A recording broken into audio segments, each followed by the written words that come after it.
So let's say you're coming from a background of CrossFit or some team sport and you want to get into triathlon. Maybe you want to do your first triathlon. Maybe you eventually want to do a full Ironman. Now the big question is, what kind of a bike do you need?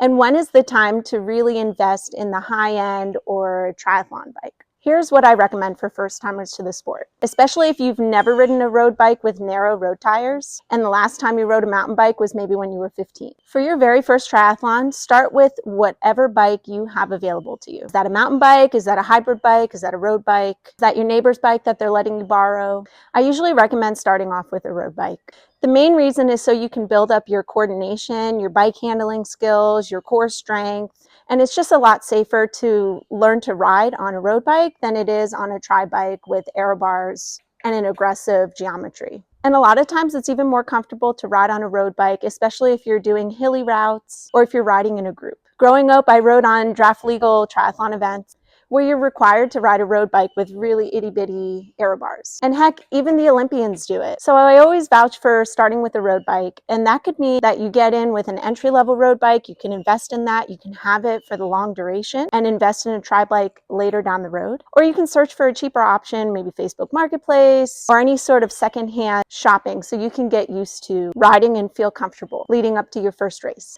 I've created a triathlon equipment list for beginners, which outlines basic equipment that you need for your first triathlon and recommendations for upgrades as you progress through the sport.